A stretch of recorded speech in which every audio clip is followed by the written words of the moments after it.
اللہ کے رسول نے جب مشرکین مکہ کو اسلام کی دعوت دی تو قرب قیامت کا حال بیان کرتے ہوئے فرمایا کہ اللہ ایک بار پھر سے تمہیں قیامت کے روز قبروں سے زندہ کرے گا اور دنیا کے تمام لوگ اس کے سامنے پیش ہوں گے۔ لیکن کافروں نے مذاق اڑایا کہ کیا تمہارا اللہ بوسیدہ ہو جانے والی ہڈیوں کو پھر سے قبروں سے زندہ کرے گا؟ آپ صلی اللہ علیہ وآلہ وسلم نے فرمایا جو ایک بار پیدا کرنے پر قادر ہے وہ دوبارہ بھی تمہاری ہڈیوں کو اکٹھا کر کے زندہ کرے گا اور سب کے سب لوگ اس کے حضور پیش کیے جائیں گے۔ یعنی جب رب کریم نے اس کائنات کو پیدا فرمایا تو ایک وقت معین پر اس کا خاتمہ بھی لکھ دیا، اور آج 1400 سال کے بعد سائنس بھی یہ کہتی ہے کہ ہماری یہ کائنات ایک دھماکے سے پھٹ کر بنی، جسے بگ بینگ تھیوری کہتے ہیں، اور ہماری یہ کائنات اس وقت سے مسلسل پھیل رہی ہے۔ جیسے فرض کریں کہ غبارے کے اندر مسلسل ہوا بھرتے جائیں، یعنی اسے پھیلاتے جائیں، تو ایک حد کے بعد وہ جا کر پھٹ جائے گا۔ اسی طرح سے اس کائنات نے بھی ایک حد کے پھیلاؤ کے بعد واپسی کا سفر شروع کرنا ہے، اور پھر ہر چیز ویسے ہی ایک نقطے یا نتھنگ پوائنٹ کے اندر پھر سے سما جائے گی جیسے اس کا آغاز ہوا۔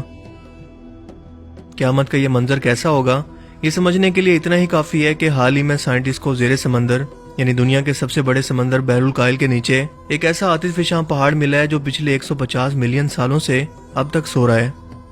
یہ پورے سولر سسٹم کا سب سے بڑا آتش فشاں پہاڑ ہے، صرف زمین کا نہیں، اور یہ اکیلا پوری انسانیت کو صفحہ ہستی سے مٹانے کی صلاحیت رکھتا ہے۔ حضرت اسرافیل علیہ السلام اللہ کے حکم کے منتظر کھڑے ہیں کہ کب کائنات کے خاتمے یا قیامت کا حکم ملے اور وہ سور پھونکیں،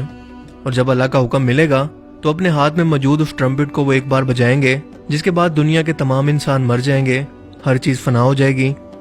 اس کے بعد وہ اسے دوبارہ بجائیں گے، جس کے بعد لوگ پھر سے زندہ ہوں گے، اپنی قبروں سے اٹھ کر کھڑے ہوں گے اور یہاں وہاں دیکھیں گے۔ وہ دیکھیں گے کہ دنیا بالکل بدل چکی ہے، زمین بالکل ہموار ہو گئی ہے، اس پر کوئی پہاڑ کوئی سمندر موجود نہیں ہے، اور ایسا اس لیے کیونکہ اللہ پاک اس زمین کو بالکل ہموار کر دیں گے۔ جو بھی آخری انسان اس دنیا میں آیا وہ اللہ تعالیٰ کے حضور ایک ہی لائن میں کھڑا ہو سکے۔ لوگ ننگے پاؤں ننگے بدن افراتفری کے عالم میں ہوں گے۔ اب توبہ کا دروازہ بند ہو چکا ہے، لوگ ایسی ہی حالت میں ننگے بدن ہوں گے جیسے وہ پیدا ہوئے تھے، لیکن پھر بھی اس حالت کے اندر بھی کسی شخص کو بھی دوسرے شخص کی طرف دیکھنے کی فرصت نہیں ہوگی، کیونکہ ہر ایک کو بس اپنی فکر ہوگی۔ کچھ لوگ قبروں سے اندھیرے کے ساتھ نکلیں گے، جبکہ کچھ کے ساتھ روشنی یا نور ہوگا جو کہ ان کا ایمان ہوگا۔ یہ لوگ اس روشنی کے ذریعے جنت کے اندر جانے کا راستہ تلاش کرتے جائیں گے، کیونکہ قبروں سے اٹھنے کے بعد جنت تک جانے کا راستہ اندھیرے سے بھرا ہوگا۔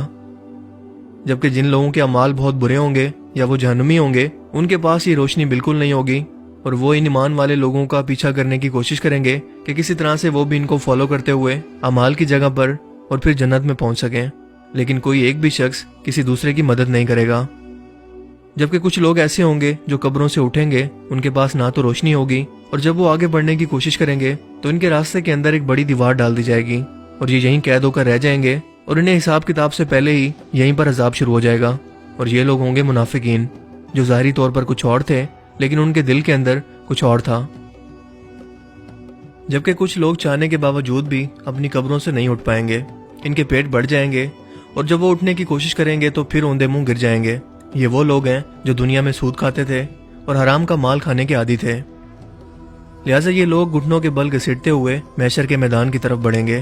جبکہ کچھ لوگوں کو چھوٹے بچے دھکا دے کر آگے بڑھا رہے ہوں گے۔ یہ وہ بچے ہیں جن کا ان لوگوں نے دنیا کے اندر ناحق مال کھایا تھا یا ان پر قبضہ کیا تھا، اور یہ تو اللہ کے انصاف سے پہلے ان لوگوں کا معاملہ ہے، ابھی ان کے اعمال کی سزا تو ان کو ملنی ہے۔ حضرت محمد صلی اللہ علیہ وآلہ وسلم نے قیامت کے متعلق فرمایا کہ سورج اس قدر انسانوں کے لیے سوا نیزے پر آ جائے گا، یعنی صرف 1 میل کی اونچائی پر ہوگا، کہ انسان آگ کی شدت سے تڑپنے لگیں گے۔ ان کا پسینہ بہے گا، لیکن کچھ کا اتنا بہے گا کہ وہ گھٹنوں تک پہنچ جائے گا، کچھ کا کمر تک، کچھ کا کندھوں تک، جبکہ کچھ اپنے گناہوں کی شدت کے سبب اپنے ہی پسینے میں ڈوب جائیں گے۔ یہ دن 50,000 سال جتنا لمبا ہوگا۔ لوگ ایک دوسرے سے کہیں گے کیا تم نے ہمارا حال نہیں دیکھا کہ ہم کس قدر مشکل میں پھنس چکے ہیں، اور آج اللہ کے عرش کے سوا کوئی سایہ نہیں ہے۔ کسی ایسے شخص کو ڈھونڈیں جو اللہ سے ہمارے لیے رحم کی سفارش کر سکے۔ لہٰذا یہ گناہ گار لوگ مل کر حضرت آدم علیہ السلام کے پاس پہنچیں گے اور انہیں کہیں گے اے آدم، آپ ہمارے باپ ہیں، آپ وہ ہیں جنہیں اللہ نے اپنے ہاتھوں سے بنایا، آپ ہماری شفاعت کریں کہ اللہ تعالیٰ ہم پر یہ مشکل آسان کر دے اور جلد ہی حساب کتاب کا عمل شروع کرے، کیونکہ ہم سورج کی سختی اور شدت مزید برداشت نہیں کر سکتے۔ حضرت آدم علیہ السلام فرمائیں گے کہ میں پہلے ہی اللہ کے حکم کی نافرمان برداری کر چکا ہوں، جب میں نے جنت کے ایک ایسے درخت کا پھل کھایا جسے کھانے سے اللہ تعالیٰ نے منع فرمایا تھا،